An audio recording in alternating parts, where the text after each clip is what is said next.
So I've been thinking long and hard about this video, and if I had 1 to 2 minutes to talk to every single person going to the march on Sunday, what would I say? And it's taken me many hours to come up with this simple message, and that is, don't let fear stop you from going. Don't let fear stop you from standing up for what you believe in. Now, as someone who let fear control them for the last 2 weeks before this week, I was discouraging people from going. And I really regret that, and I'm trying to make up for it. Case in point, this is why I'm here. And the reason why, and hear me out, because I'm sure many of you are in the same boat as me right now. A lot of you protested against the lockdowns and against mandatory vaccines. And by the way, you were right. But when we started protesting during those times, there's so many things that were actually different to right now. One, all of the counter protesters were scared of leaving their house, so there was never any confrontation at all. But secondly, so many of us, like me, had never protested before. We had never been against the narrative. We had never been against the mainstream media. We had no idea what to expect. But we knew that what we believed in was right, or at least righteous at the time. So we went with our hearts on our sleeves because we were like, we know that we have a point here and we are standing up for what we believe in. And to be honest, it felt really, really good. It was exhilarating, But then came the cancelling of us. The public scrutiny that anti-vaxxers got, that anti-lockdown people got, it was extreme. And many of us suffered a lot because of that. But going into the anti-lockdown protests, we didn't know that that was going to happen. So we just had to kind of go with it and figure it out. And we survived. We survived very well. In fact, many of us had the best times of our lives during that time. We knew that we were doing the right thing. We were proud of ourselves for putting ourselves out there, and we were right. We've become stronger people. We're proud of who we are, and we're proud of what we did, and we're proud of our country. So the fear comes in because now we know what's coming. We didn't know what was coming before. We also didn't have opposition on the streets because our opposition was too scared to leave the house, like I'll say again, which is kind of quite a funny difference. So I was crippled by fear, and now I'm not. And I realized that buckle up, guys, because it is gonna get messy. But it did during COVID, and we were right then as well.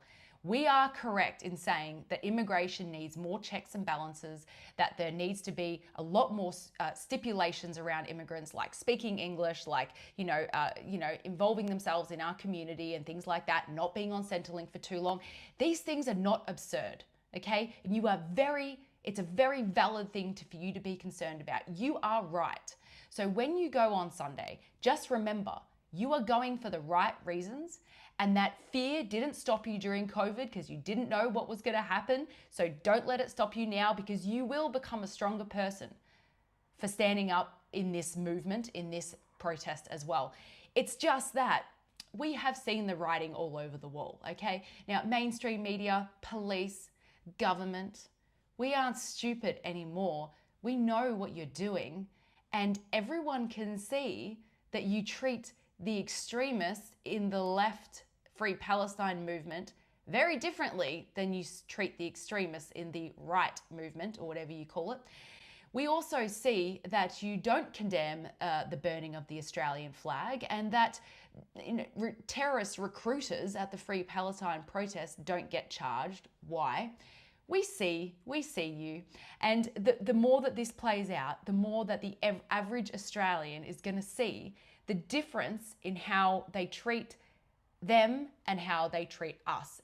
And that is why people are so passionate to protest on Sunday, because we see our government officials who are supposed to be there to protect our country. We see them not condemning these acts of terrorism, but yet they'll go out and have a huge media storm just before this protest for people that are putting Australia first. The name of the march is March for Australia, or Australia First, and they are pulling out all the stops to make us look bad before Sunday. Doesn't that make you wonder? Like, they're not willing to condemn terrorists, but they're willing to condemn people who put Australia first. Like, guys, it is going to wake up a lot of average Australians. So bring it on, okay? Just like COVID times, bring it on. We know what's happening, we know what we're doing, and guys, we've always been against the narrative. What's different? I know we had a few years off and it's been nice, to just kind of be like a normal person, but I think this has the potential to be something really amazing and something really worthwhile.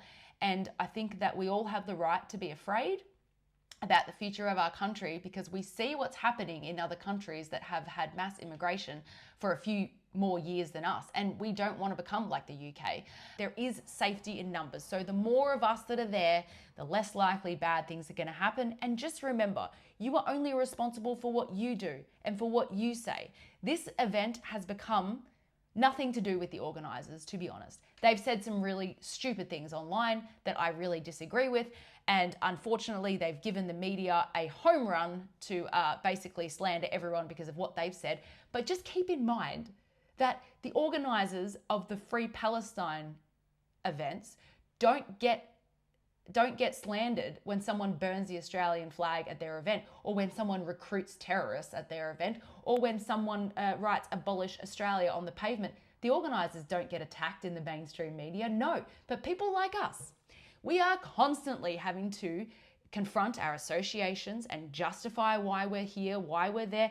Guys, that's just the nature of the game. We've been here before. We will see the difference in how they act, and we'll be able to use that to grow the Australia First movement.